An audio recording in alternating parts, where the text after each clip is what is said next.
It's a long story, but try to make it short. Let's go back to this is in 2001 when my son was getting diagnosed with ASD. He was age 4, and I was living in Vancouver, Canada at that time. And um, well, it actually goes back to um, 4 years prior to that. In 1997, I had a large operation because I had a benign but a large fist-sized tumor in my right thigh, and I was 5 months pregnant with him.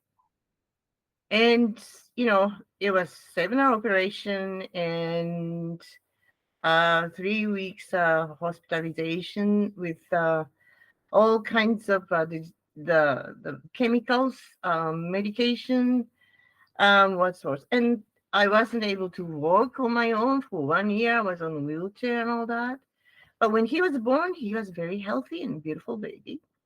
But when he was 3 years old, he didn't talk. He had um, problem behaviors and stereotypes, and then I had to take him to the assessment. Right then, um, at that time, it's just amazing that in 2001, the government of British Columbia in Canada just started implementing autism funding for early intensive behavior intervention and for the children under the age 6, up to 6. And he qualified for that. And then that's the time I was introduced to behavior analysis and Skinnerian approach. So to make it a little more, bit more like in, how do I say, interesting, or how I got into this is also departure from everything I did prior to that in academia, because I was a postdoctoral research fellow in Simon Fraser University in 2000 to 2002, and my specialization is cognitive sciences. And I'm a full-fledged linguist, and also I was looking at the indigenous languages and oral traditions and anthropology, cognitions, memories, and all this. So coming from this Chomsky and post-Chomskyan paradigm to Skinnerian was like, for me, it was like jumping off the cliff, right? It's practically academic suicide. I lost many colleagues and many friends, like um, in the field. It is like they were like not talking to me, not responding to my email and stuff at that time, even to this day, some of them. So that's how I got into this field, and found myself floating in the ocean of the Skinnerian sort of school of behavior analysis, and I actually found amazing like similarities um, to my previous training. So that's how I ended up here.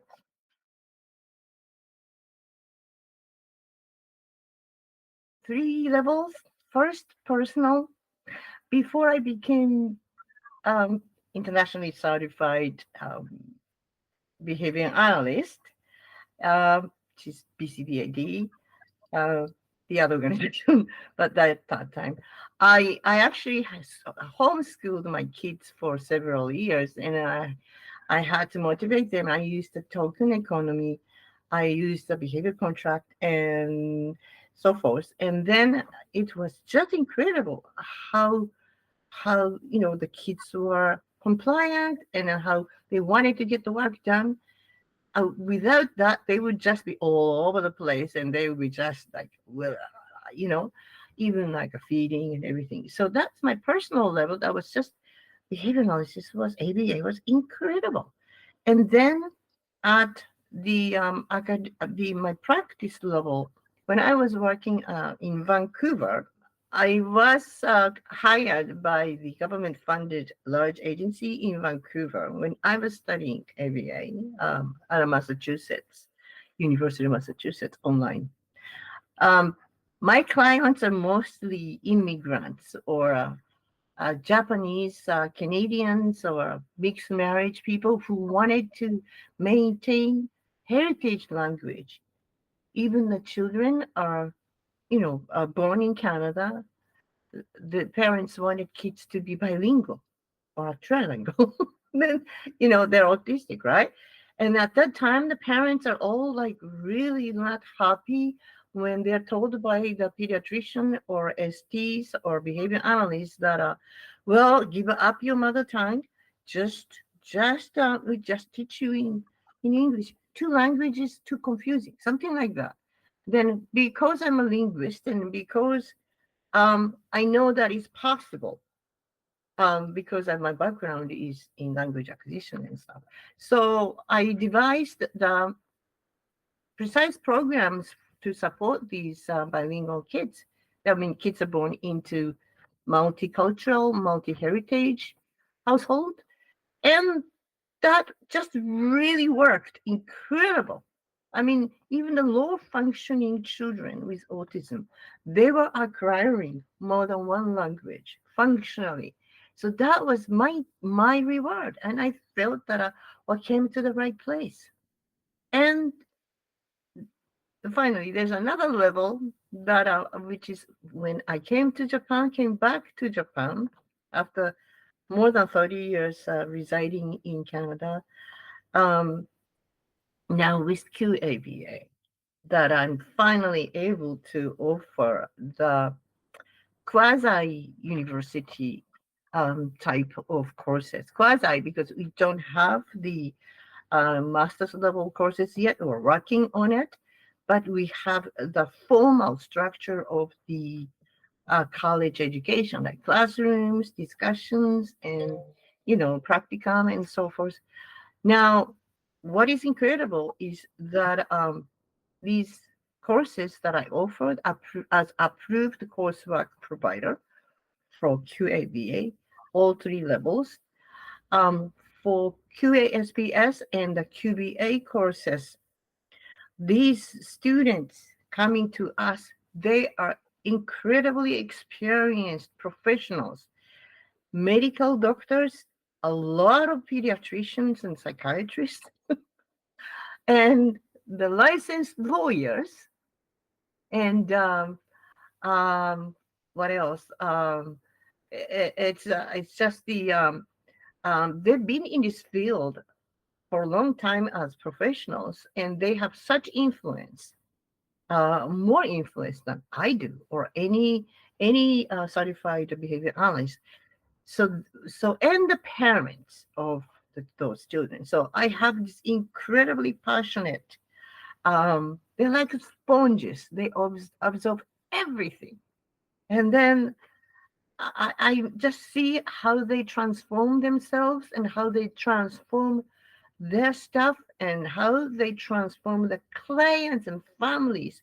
Just over 3 years, they've become incredible results. And from eclectic behavior practitioners 3, 4 years ago to now, they are just incredibly professional and they got the jargon.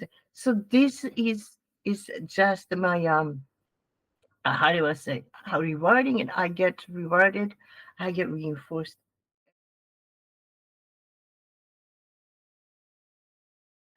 We have a very interesting um, scenario here, and somewhat familiar or somewhat similar to, I would say, like in Europe, like in England, or uh, somewhat, because we have funding. The government provides funding for anything.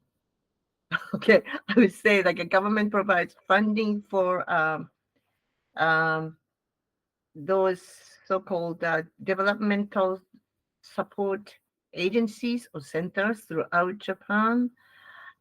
Thousands and thousands of those small centers and offices, like a kind of like a clam school, but that's for age 2 to all the way to 18.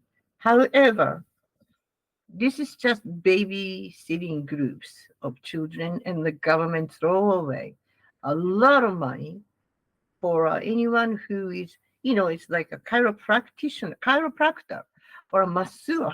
The massage therapist can get approved to open up those, whereas certified behavior analysts don't qualify. We can't open up because government doesn't recognize that is to be effective tool for education or medical treatment.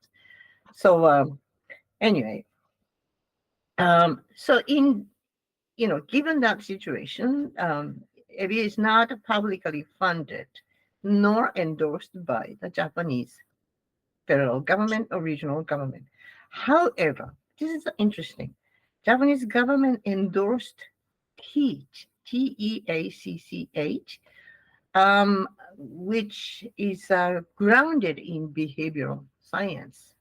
So, if you know anything about the legal conflict between Chopra, the founder of TEACH, and Lovas, Ivan Lovas, they've got a history of debates and legal battle, but that somehow, the personal level, but somehow seem to have influenced the developments or the future course of the credentialing of AVA professionals somewhat in North America. But in Japan, they went to teach, and there are teach schools and teach credentials. And most interestingly, the teach community and its leaders are the ones, the promoters of ABA, the most powerful advocates. Like they introduced PEGS and PCIT, parent-child interaction therapy, and translated ESDM, early start Denver model. So now some of or the some of the founding members of this teach committee in Japan are now taking our QBA courses. So that is a turning point in the history, because um, that actually comes with the Ministry of Health and Welfare. Fair. These people are now looking at our course as highly, valid, and something that they should pay attention to. So that's one thing. There's also grassroots parent AVA advocacy. Goes back for more than 20 years. And this is based on like me book kind of thing, the Lovas me book. And the most well-known one is called Tsumiki no Kai, which is like building block society, build blocks, right? Step by step. They've got like 2,000 families, active members, which is huge. And again, these board members and the founder are coming to our course. So they're going to become QBA probably this year. So that's really interesting. And um, at academic level and universities, I and I kind of fail to understand why, but we don't have any university curriculum um, leading to any degree in behavior analysis. There are seminars you can take, and some behavior analytic, behaviorally trained professors offer courses, but none leading to any credentials internationally recognized or adhering to international standards. I don't even think that Cooper's White Book is used in universities and colleges.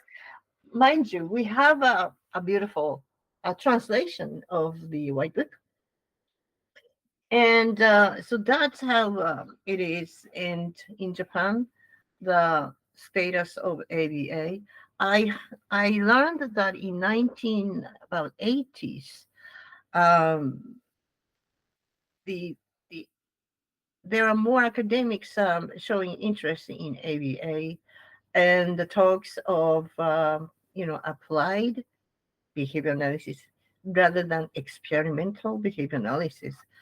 But at the time, there was no ethics guidelines, as you know, that we need, the code of ethics for behavior analysts. And because most, if not all, the behavior analysts or psychologists interested in behavioral psychology in the 80s in Japan, um, they were all trained in experimental basic research dealing with pigeons and rats and roaches and stuff, right? So they didn't really have this understanding of ethics and importance of dealing with people's trauma and feelings and the human rights and stuff in back in the 80s.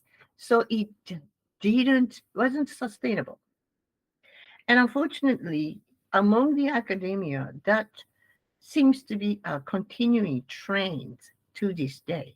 So there's a divide between professors teaching in universities and say self-claimed, I'm sorry, because they're not board certified or QABA certified, board certified, or adhering to international standards, but they have influence in terms of academic associations and stuff.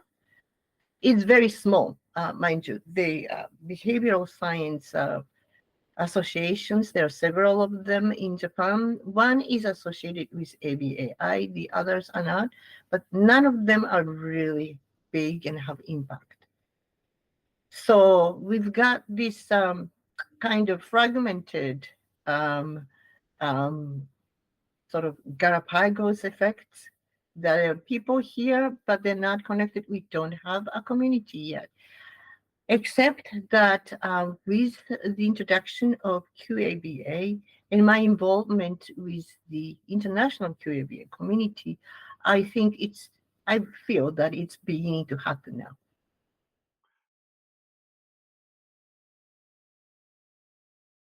Well, in general, when I attend the QABA committee meetings of various kind, I've only been a course approved course provider and AC provider since 2021. So it's only been 3 years, maybe going back a little bit before, but I've been offering courses since 2021. First ABA technician courses. We call it 100 hours plus because I don't think 40-hour training is good enough when you don't have government funded agencies or anything. So, and then in 2021, no, 22, January, we started offering QASP-S and then QBA. So we got we're aiming for like about 50 or more AB altogether, ABAT, QASP-S, and QBA altogether, reaching around 50 or more by the end of this year. So I think we've come, this is almost like multiplying. No, it's not constant. It's more like, how to say, it's accelerated. It's seems to be. When I have meetings, which is my honor, I feel like I'm privileged to be part of many committees of the QABA. I would like to maintain a low-key approach. I'm talking about in general for all of the 30 or more countries that are now offering QABA approved courses. Low-key approach because um, there are many countries that are um, struggling with other things, not just education, like waters and right basic needs are yet to be met in some regions and stuff. So I want to keep a low key approach and listen to everyone's concerns, like setting the standards for the cost, for example. Is listening to them is just like amazing. It's like how I feel like sometimes how fortunate we are in Japan, but also how stupid, I'm sorry to say, stupid of Japanese government to not to use the money wisely. If you can, it's not like we can't use the money for education because we gotta use the money for clean toilets and stuff. It's not like that. We've got the money. The government has the money. Maybe not enough, but they are using the money for those agencies and centers that are run by anyone. I'm sorry, to their standards. And um, so that means that I'm going to get into next thing is that in Japan, people can afford books, and they have lots of resources translated, um, so they can pick and choose. Pick and choose. That's a very eclectic approach. And then say, well, I've read and I went to someone's seminars and I want to this and this famous professor, this and that on TV and stuff. And then you can basically you can self-claim yourself to be expert, right? And this is how important it is for us to adhere to a good, not only academic, book smart kind of ABA knowledge, but two other things: practicum. How do you apply it? How in what situations you actually can help, and not you don't have the skill. So you work with populations that you are able to help, but don't say that I mean, don't do other things, and you end up sort of restraining and more the worse than it was before. And the ethics, like, is there existence of ethics codes? I had a meeting like a long time ago, 6 7 years ago, with the Ministry of officer from Japanese Ministry of Health, and he said at the time he was an advocate for ABA, but he said uh, ABA is good, but we don't need to know ethics. It was like 2000, yes, 2015, something like that. And I was like shocked. It's like, why can't you be a behavior analyst or offer behavior analytics services without understanding or adhere to ethics codes that's based on um, all of this goes back to United Nations human Declaration of Human Rights and the Act for the rights of the persons with disabilities, right? And the government officials said no, no ethics. So, so um, it's just incredible. So we need to. Japanese people are very good at studying and excelling at exams. All right, study, memorize all that. But behavior analysis is applied to humans, and we have to be very careful that we need a lot of hands-on approach, and not just high functioning children, and not just ASD comorbidity, and it could be survivors of anything. Could be the war, could be refugees, and even within Japan there are natural disasters and parents divorce and all kinds of things that we as humans we need to be compassionate about. And so the real life experience and you as a person, where do you situate yourself? That's so important. So I'm so glad that QABA is offering, making it a requirement for trauma-focused intervention. Trauma-focused ABA is now a requirement, and that is definitely a core component. So the ethics, supervision, and so many of them would just take off, right? But would they? This is just a beginning point. When you become QS, SPS, QSPS, or QBA, you are only licensed to, to say, yes, I'm a certified behavior analyst, but that's it, starting point. The real life, real experience is just the start. You are to become a member of that large community and the wealth of knowledge and experiences and respect each other. So I think that is important that sometimes competition is important, but not too much. In Japan, I see a lot of competitions. And as I'm better than this, I can do faster than that. I am number one. That's very prevalent in every field. We work really hard. I think that's the result of the fortunate or unfortunate result of the education for since the end of the World War II. But behavior analysis requires more than that. And that is also transformation of yourself. So I think we really need behavior analysis, applied behavior analysis, to change um, the Japanese people's, how do I say, um, how do you say, wholeness as a human. Like, not just to work hard and, we work hard to achieve something and you do it faster than you, or, my house is bigger than you kind of thing. That is what I see in Japan. But it's, if you have more, then you give and you share.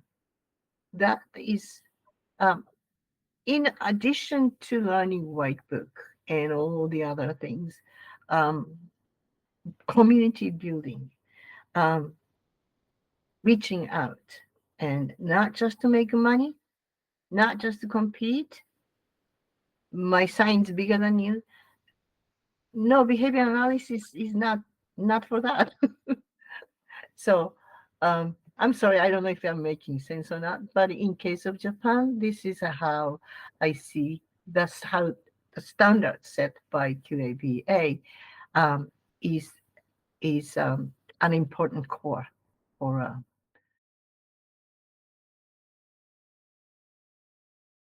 Well, I've been pushing the Holy Benicosa. She's I think she's incredible. She's like 24/7. She's available anytime, and she's just such a dedicated, passionate, incredible person. And all the committee and the board, QABA board behind her, I'm really thankful that we have now a translation committee, which I was able to gather 10 or so internationally credentialized certified behavior analysts who are Japanese speaking, and they're from all over the continents, North America, Australia, Japan, and Hawaii, and so we're working on it, and we did it like over the Christmas. I was emailing everybody. It's like a lot of them. We actually had quite good responses from like 15, 16 internationally certified behavior analysts, but some of them actually just couldn't do it because of the other conflicts in schedule and stuff. So because of this team of subject matter experts or QABA, we will be able to have the Japanese exams available for QASBS candidates and QBA candidates probably this spring. Incredible. They like, okay, well, let's get it done in a couple of weeks. It's like, what? But, so, and I'd like to thank all of these colleagues and friends of mine. And I think that this is so important that these experts are coming together, and we, dedicating our times, and it's just happy to see this happening. There is such a thing as international standards. There are such things as competency standards, and now we've got this thing that's international standards is available, and you be tested, right? After so many years of experience, hands-on experience, and a couple of years of studying hard, learning principles and strategies and ethics of ABA. So it's happening now. Yay! I'm not sure if a QABA International Consortium Committee was my idea or not, because there are several of the ISC, International Standard Committee members, who express the same kind of interest. Why we use the word consortium is that consortium is gathering of organizations or individuals that is like a virtual conference, virtual, collaboration framework, right?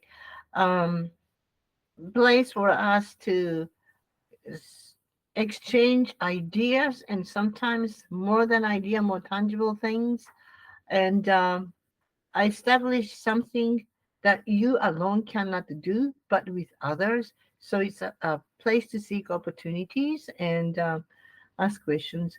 So it's kind of similar to International Standards Committee, but International Standards Committee has so many things to deal with. And sometimes we have questions like, okay, we gotta make 8-hour supervision training course, and um, where do I start? Like I asked the questions like, where do I start? Because we've got um, other type of 8-hour training, but not customized to a QABA, right? Standards. And so anybody else already offering? And say, yes, I am offering in New York, I'm offering in Brazil. And it's like, okay, how could can you assist us in developing Japanese version, or, you know, um, Arabic version, or a version for different groups in India and stuff like that. So that's how we started. And sometimes they just, it's matchmaking, matchmaking, right?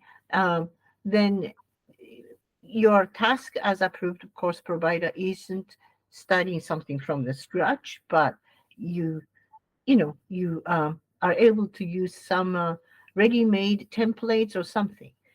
And so it could be a research collaboration. So the consortium is, um, this is the thing. It goes back to 2000, when I was a consultant to University of British Columbia's distance education department. It was interesting.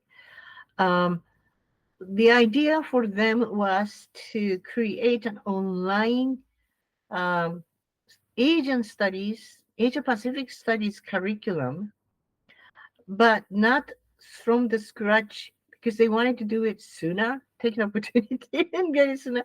Um, so my job was to gather existing online resources uh, from in the world, like University of Michigan, University of British Columbia, Hawaii, like what kind of courses are available online, and then create a consortium.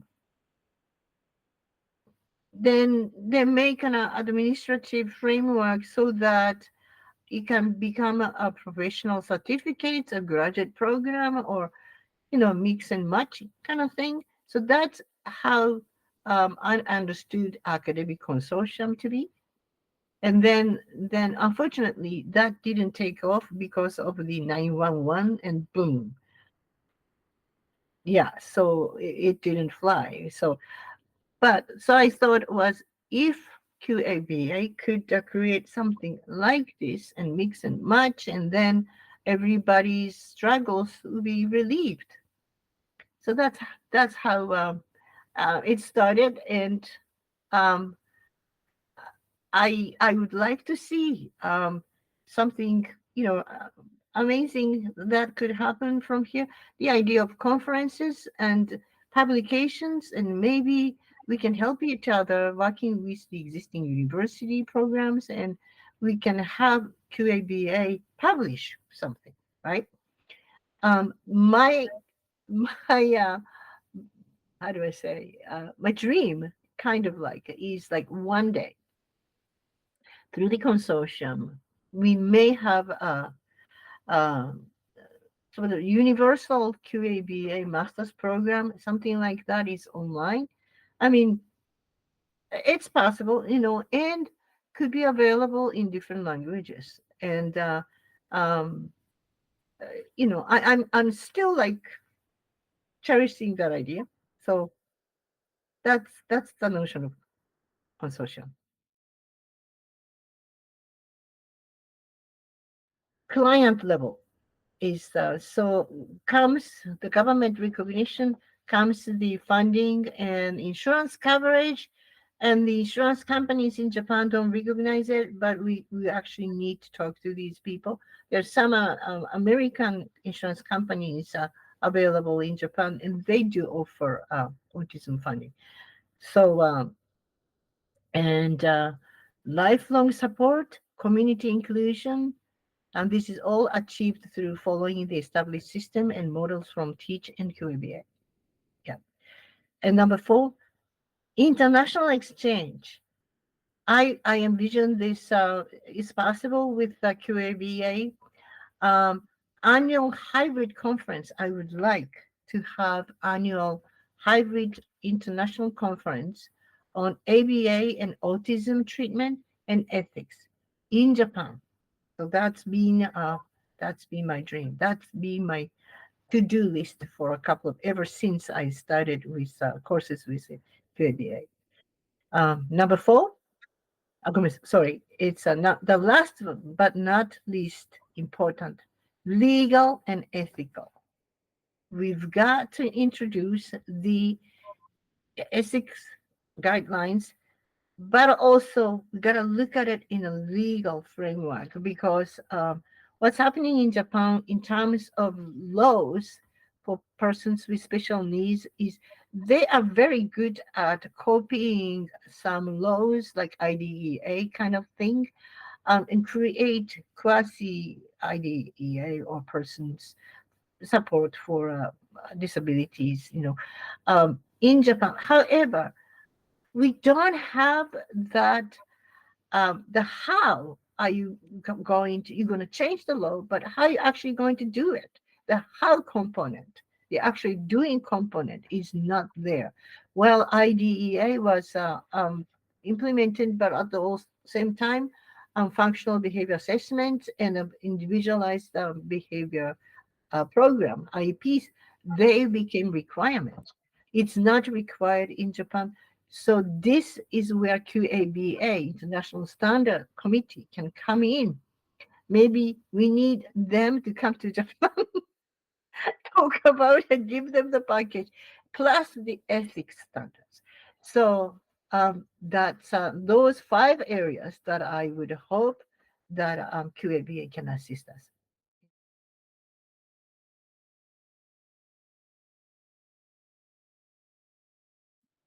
In Japan, I would like to see all or most of them, 5 years achieved in Japan. I would say 4 out of 5 goals. Okay, that's my vision.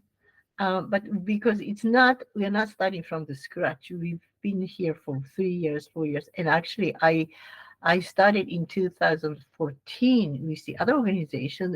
I laid the grounding work already. So it's been 10 years for me trying to bring in the international standards. So that's a 15 years altogether. We should be able to achieve a lot of, so can I say, may I say, how about this whole world, the QABA? Is that too much, or because I think QABA has a mission to important mission, you know, um, for the people and the creatures on this planet Earth. Um, I would like to see the transformation of social recognition of applied behavior analysis for the treatment of children and individuals affected by ASD and related conditions, because the QAB is 30 countries now, it will be 50 countries, and you know, just to keep on increasing, right? And many down languages. And so we're talking about perhaps having branches of ABA in Asia or Eurasia, or um, to have more control of credentializing process and stuff. So that is already in discussion. We are talking about it. So the dissemination and accommodation to regional needs and culturally responsive practices, and so that is, I think, um, that is what we have to eventually, aim for. This is a long term. Some countries, some regions may be able to do it sooner than others, like in Europe, or I don't know. But we definitely need one in Asia to put Asian countries together. And um, well, this is what I want to say. Some of the behavior analysts and some organizations are now connecting with the United Nations. And um, why not QABA? I would like to see the future generations of QABA certified behavior analysts working in the United Nations and relevant organizations and offices and becoming ambassadors of hope and global game changers. This is what I would like to see, and I would like to, every time I have a chance to, I'll just tell them, hey, let's go to United Nations and let's go and really do the outreach work. So I wanted to say this last word. It's important for me personally, but um, all these things that I'm, talking about might appear like foolish, and I mean, you're a big dreamer, and but it's genetic. It runs in my family, and it's I've got my mother's side. Um, my father's side, I have Aboriginal ancestry, so I studied the indigenous language and stuff. But my mother's side is they come from a very how do I say, the game changers, going back to the 19th century, and I've got a couple of ancestors, like going back to 5 generations, 4 generations. My great great uncle or great great grandfather. Um, Coming from southern um, Japan. I'm in the north, but they are in the island of Shikoku. It's called Shikoku, and they have one ancestor is called Sugao Nishimura, and that's my great great grand uncle. He at the time with the help of American board in Boston, he brought in the missionary vision to lend hands to those who need the most. So at that time, women had no chance of. This is the 19th century. Women had no access to higher education, or not even basic education, and most young men, young boys, are also, they're just working and they don't have higher education. So my great great uncle, Nishimura Sugao, who set up night school. just like what I'm doing, night classes, night school, to educate these people. So, which now became full-fledged university and colleges and couple of high schools, private high schools. So that's being done. And then, and then another one is a community level is um, also in the 19th century, like when the Japan was the time of chaos, and a lot of people are actually very starving, and we had my great great grandfather was a community builder, and he built the world's first hot spring resort, Japan's first, but it's the world's first hot spring resort. It's called Dogo Onsen, and this is the word that I wanted to share. Um, okay, so he said that okay, if uh, what is meaningful if you do not create something that no one can imitate 100 years from now? That's what he said. What is truly meaningful if what you create does not stand for 100 years, and yet no one has created the same. So that's my family creed. So this is what I would like to share with QABA. Let's go all the way, and let's build something that no one can imitate or no one can steal. And that's our spirit.